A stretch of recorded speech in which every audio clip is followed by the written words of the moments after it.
Ayon sa mga financial reports at economic indicators, ang Pilipinas ay patungo na sa pag-unlad. Sa pagtaas ng ating marka, naniniwala ang mundo sa kakayahan ng ating bansa at sa magandang plano at layunin ng ating gobyerno. Malakas ang ating paniniwala at malaki ang ating pag-asa na oras na, panahon na ng ating tagumpay. Kami sa Bureau of Fire Protection ay naniniwala na ang aming dedikasyon at tapat na intensyon na gawin ang aming mandato ay nakatulong sa tagumpay na ito.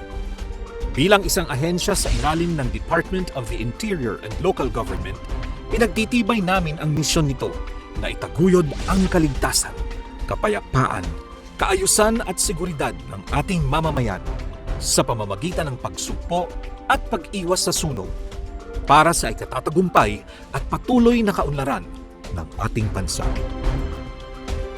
Ngayong 2012, ika-21 taon ng Bureau of Fire Protection, tanda ng pagtungtong sa sapat na edad at takda ng pagiging handa.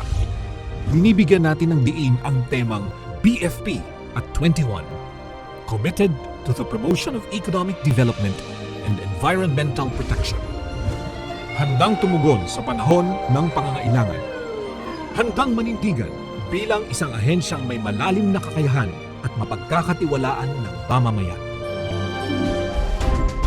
Alinsunod sa RA 6975, tungkulin ng BFP ang Fire Prevention Services.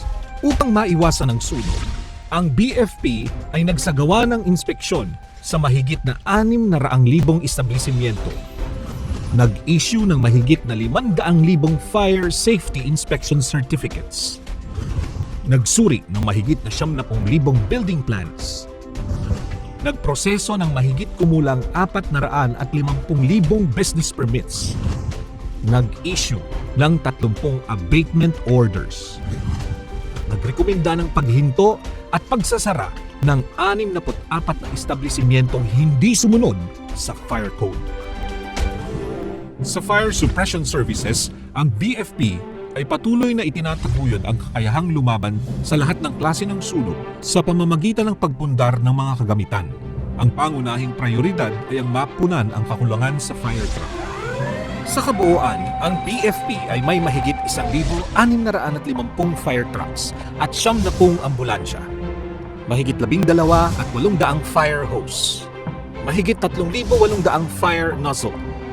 Sa personal protective equipment, ang BFP ay may mahigit 5,000 fire boots, humigit kumulang 3,400 fire gloves, mahigit 2,800 fire trousers, humigit kumulang 6,000 fire coats, mahigit 6,200 fire helmets, at mahigit 170 self-contained breathing apparatus.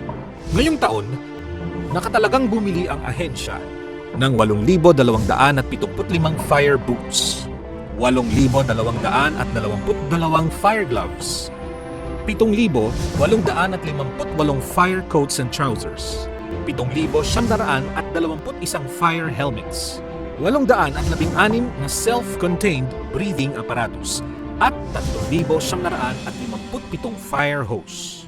Sa kabuuan, may binibiling 172 fire trucks para sa buong kapuluan at mayroon pang 76 na galing sa soft loan mula sa Austria na darating sa 2013. Naglilikom ng pondo para tustusan ang pangangailangan sa kagamitan. Noong 2011, ang BFP ay nakakolekta ng 738 milyon mula sa fire code fees upang ipambili ng karagdagang kagamitan. Fire Investigation and Intelligence Services. Tungkulin ng ahensya na alamin ang sanhi ng mapaminsalang sunog upang makatulong sa pag-iwas nito at panagutin ang mga taong nagdulot nito.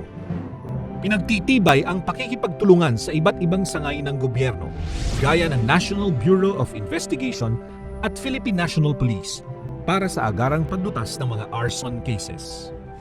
Emergency Medical and Rescue Services. Ang BFP ay kaakibat ng ating pamahalaan sa pagsagip ng publiko sa sunog, kalamidad at iba pang sakuna Sa taong ito, rumisponde ang ahensya sa mahigit na 3,000 emergency medical cases. Sa administration and governance, ang BFP ay nagsasagawa ng programa upang lalong mapagtibay ang katapatan at karangalan sa paglilingkod. Pagpapalaganap ng mga anti-corruption slogan, mahigpit na pagpapatupad sa mga alituntunin ng BFP sa pagbibigay ng fire clearance at certificates, paglalagay ng mga tamang patakaran sa pagpoproseso ng fire safety documents. Alinsunod din sa RA 6975, responsibilidad ng BFP na magtatag ng mga tanggapan sa bawat rehiyon, probinsya at bayan na magpapatupad ng mga programa at mga gawain ukol sa forest fire protection and suppression.